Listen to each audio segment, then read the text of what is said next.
Welcome to Thangarathnam சமையல். இன்றைக்கி நம்ம பார்க்க போகிறது அரைச்ச பருப்பு குழம்பு எப்படி செய்யணும்னு பார்க்கலாம். தக்காளி, வெங்காயம், பச்சை மிளகா, பூண்டு, பீர்க்கங்காய், ஒரு கப் துவரம் பருப்பு எடுத்துக்கலாம். சீரகம், வெங்காயம், தேங்காய், காஞ்ச மிளகாய் இதெல்லாம் அரைச்சி எடுத்துக்கலாம்.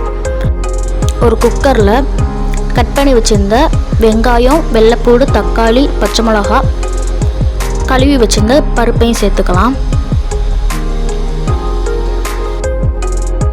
காயெல்லாம் நல்லா வேகிற அளவுக்கு தேவையான அளவு தண்ணி ஊற்றிடலாம். கட் பண்ணி வச்சுருந்த பீர்க்கங்காயமும் சேர்த்துக்கலாம். கொஞ்சம் மஞ்சத்தூள் போட்டுக்கலாம். அதுக்கப்புறம் பெருங்காயத்தூள் சேர்த்துக்கலாம். இதெல்லாம் ஒரு கொதி வர வரைக்கும் வேக வச்சிடலாம். ஒரு கொதி வந்ததுக்கப்புறம் அரைச்சி வச்சுருந்த விழுது சேர்த்துடலாம். தேவையான அளவு கொஞ்சம் தண்ணி ஊற்றிக்கலாம். தேவையான அளவுக்கு உப்பு சேர்த்துக்கலாம். ஒரு டேபிள் ஸ்பூன் நல்லெண்ணெய் ஊற்றினீங்கன்னா இன்னும் டேஸ்ட்டாக இருக்கும். ஃபுல்லாக கிளறி விட்டுடலாம். அதுக்கப்புறம் குக்கரை மூடிட்டு விசில் போட்டுடலாம். ஒரு 3 விசில் வரை விட்டுக்கோங்க. அப்போ தான் பருப்பு காயெல்லாம் நல்லா வெந்திருக்கும். இப்போ ஓப்பன் பண்ணிடலாம்.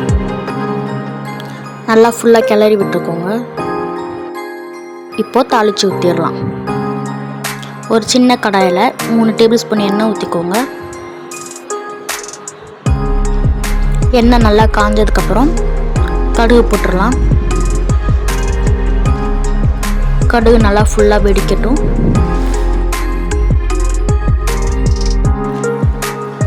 கடுகு நல்லா வெடித்ததுக்கப்புறம்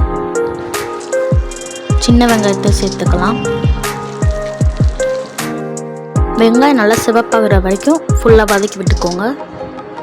அதுக்கப்புறம் கருவேப்பிலை போட்டுடலாம்.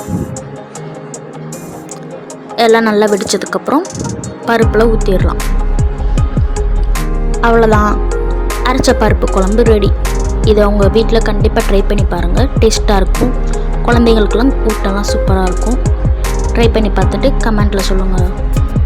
இது நீங்கள் சூடாக சாதத்துக்கு, சப்பாத்திக்கு, பூரிக்கு கூட சாப்பிட்லாம். டேஸ்ட்டாக இருக்கும். ட்ரை பண்ணி பாருங்கள். தேங்க்ஸ் ஃபார் வாட்சிங்.